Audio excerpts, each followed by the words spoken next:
Saudara, intensitas hujan yang tinggi di wilayah hulu membuat sejumlah sungai di Kabupaten Kudus meluap dan menggenangi ribuan rumah warga di 5 kecamatan di Kabupaten Kudus, Jawa Tengah.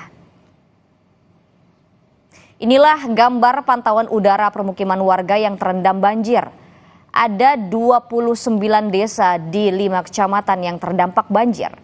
Permukiman warga terendam banjir dengan ketinggian hingga 3 meter. Akibatnya ribuan warga terpaksa harus mengungsi ke tempat yang lebih aman.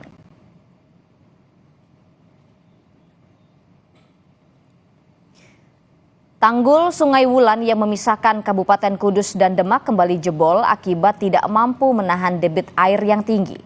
Titik jebolnya tanggul berada di tempat yang sama, yakni di Desa Norowito, Karanganyar, Demak. Akibatnya ribuan rumah warga di wilayah Demak, Jawa Tengah kembali tergenang banjir dengan ketinggian 1 hingga 3 meter. Selain itu banjir juga kembali memutus jalan Pantura Kudus Demak ataupun sebaliknya karena ketinggian air di jalan lebih dari 1 meter.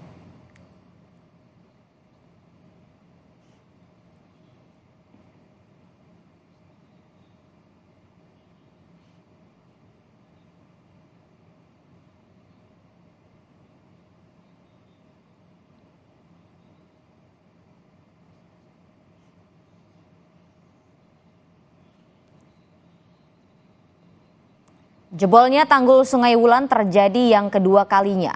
Kepala BNPB Letjen Suaryanto menjelaskan hal ini disebabkan tingginya intensitas hujan dalam beberapa pekan yang memicu dorongan air lebih keras ke tanggul. Akibatnya sekitar 22.000 warga terdampak kini diungsikan ke 45 titik berbeda. Suaryanto menyebut penutupan tanggul yang jebol sudah dilakukan dan ditargetkan akan rampung dalam 5 hari.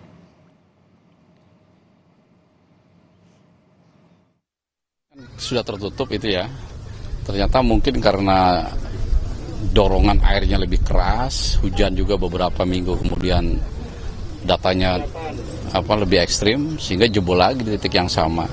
Ini sekarang sudah beberapa hari ini ditutup, janjinya dari BBWS itu 5 hari sudah ketutup.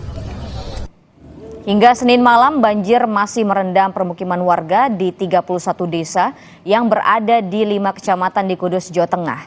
Ketinggian banjir masih bervariasi berkisar 1 hingga 2 meter. Ribuan warga terdampak kini mengungsi ke tempat aman. Meski demikian terdapat beberapa warga yang masih memilih bertahan di rumah mereka.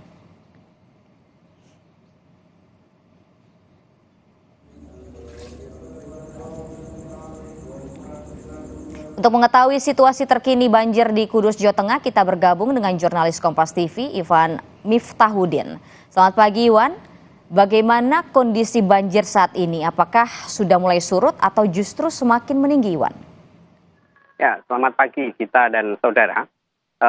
Sudah hampir 1 pekan banjir yang merendam Kabupaten Kudus. Hingga saat ini kondisi banjir masih belum juga surut.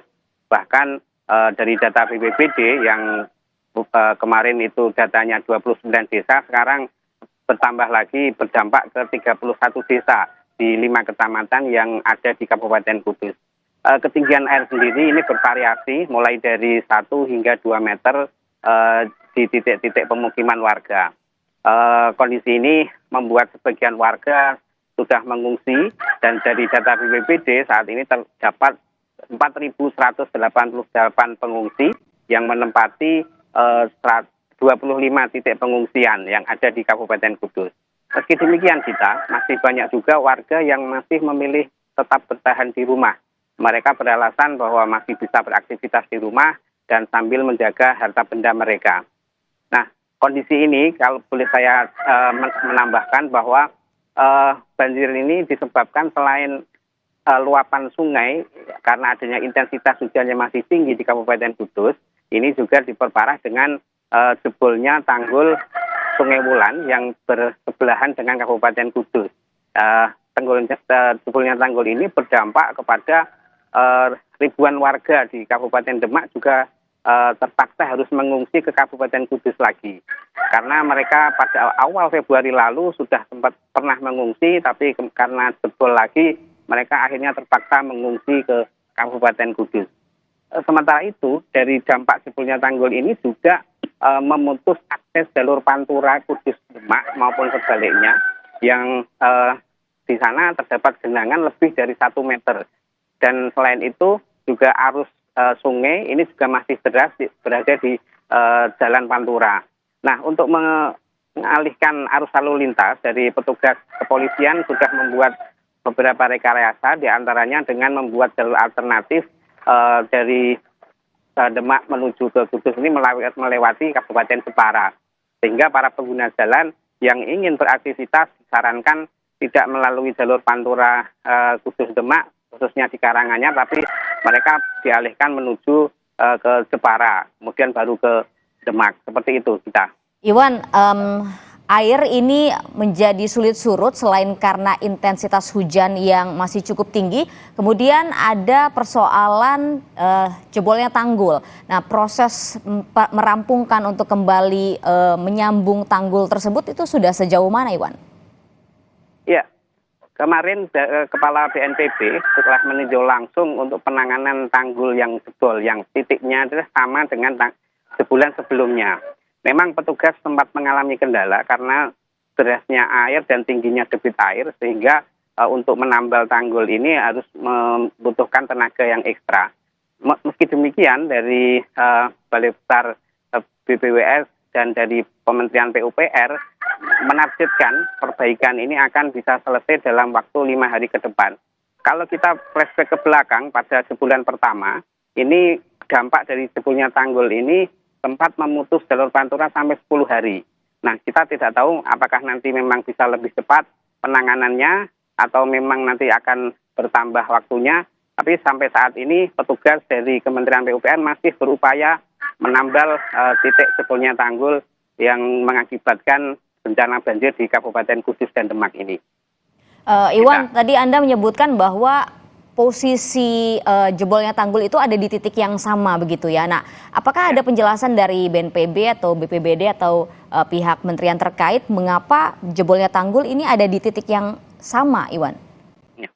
Ya, Kepala BNPB kemarin menyampaikan bahwa kenapa ini jebolnya di titik yang sama, memang karena satu itu tanggul baru ya, artinya bahwa masih dalam proses penambalan, kemudian disusul dengan tingginya debit air dari hulu, sehingga material yang tadinya baru ditambalkan ini kemudian banyak air yang merembes lagi dan tambah tinggi dan debit intensitas hujan yang tinggi ini mengakibatkan tanggul yang tadinya dibikin ini kemudian tidak mampu menahan derasnya air, sehingga tambalan yang dilakukan ini tidak mampu bertahan dan kemudian jebol pada hari Sabtu malam kemarin.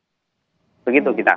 Oke. Kemudian kalau saya tadi lihat ada visual atau gambar dari warga yang masih memilih untuk bertahan di rumah masing-masing. Tapi kalau Anda pantau, Iwan, bagaimana dengan aktivitas sekolah, kemudian kantor, apakah lumpuh atau bisa berjalan seperti biasa, Iwan?